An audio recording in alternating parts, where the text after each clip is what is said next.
This is an overview of Parallax and the DIME service orchestrator. First thing we're going to see here is a Parallax node, as well as its two subnodes, which represent a different core inside of the computer itself. What we're going to do is dispatch a simple program to one of those nodes and then begin its execution. The program in this example is a Hello World program, which takes input from the keyboard and displays it on its own monitor.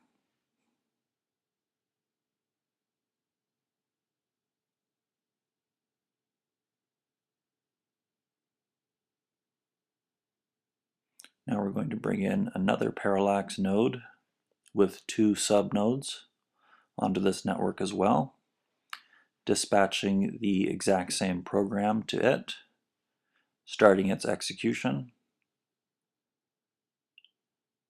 and then we'll see traffic from the keyboard going to the local monitor.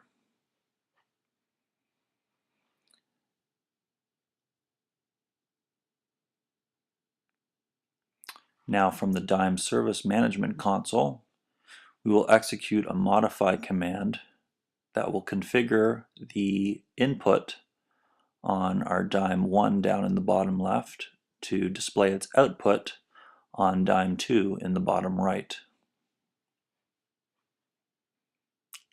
The switch command is sent over the network, modifies the DIME parameters, and the program is adjusted on the fly. Likewise, we'll also send a modify command to DIME number 2, modifying its parameters to send its output to DIME number 1.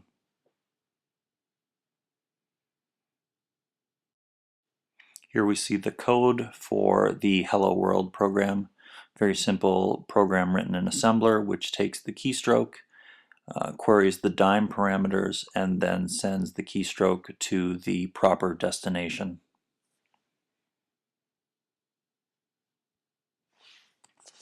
This is the actual proof of concept demo working in real hardware. We have three machines. The machine in the middle is a machine running Linux. It acts as our DIME orchestrator. The machine on the left is a dual-core Celeron running at 1.6 gigahertz, and this machine on the right is a Pentium D running at 3.2 gigahertz. On the inside of the machine, the only storage media is a 64 megabyte flash drive, which we can disconnect. As Parallax is running, it is no longer requiring any more disk access, as it is all enclosed in memory. Parallax currently has a footprint of about 16 kilobytes of disk space. From the Linux machine, we will start the orchestrator. First, we'll take a look. We see one machine running Parallax here. It sees dual cores. So we have one DIME on each core and one DIME on each of the cores of the other machines. So we'll start the orchestrator service here. The first thing the orchestrator server service will do is do a bit of a discovery on the network to see what exactly is there and what is available. Also queries some basic data on what is actually attached to those various nodes. You can see some debugging information in Parallax here showing that both cores sent out an information packet.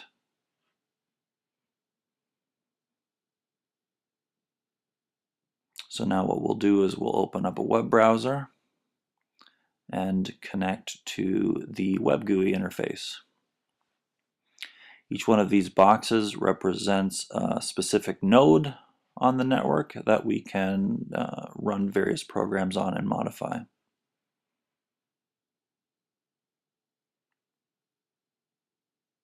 First thing we'll do on node 2 is dispatch the Hello World program.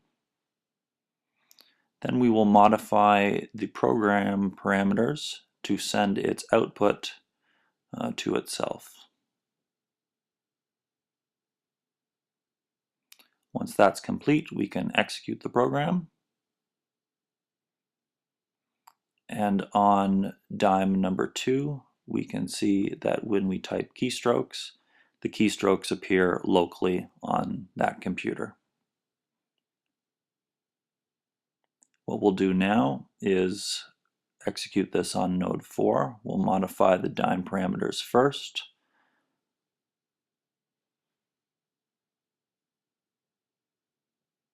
Then we'll load up the program. Now this program is being dispatched over the network.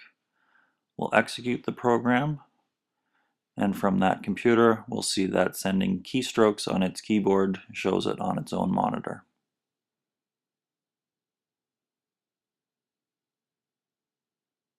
Now, as in the demo we saw earlier, we will now modify the runtime parameters on node number 2 and change its output to display on node number 4.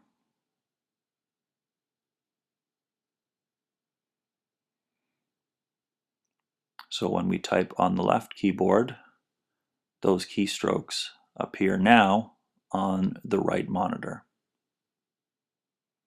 We can also type on the right keyboard and its output is still displayed on the right monitor. Next, we'll modify the parameters on node number 4 and change its output to display on node number 2.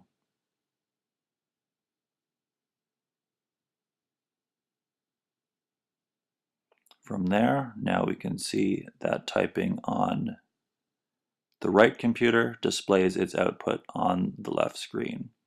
We can also see network activity between the two nodes,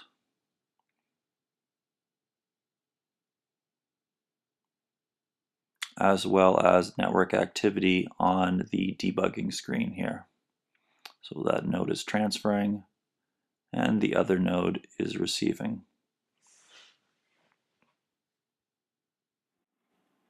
Parallax and the orchestrator are still in early stages. Heartbeat needs to be developed for Parallax so the orchestrator can detect if a certain node has gone bad and the program would need to be dispatched to another node. That goes hand in hand with automatic scripting of the orchestrator to make it a less manual process for the end user. They would be able to script the program and how the program is distributed and run on the specific nodes automatically.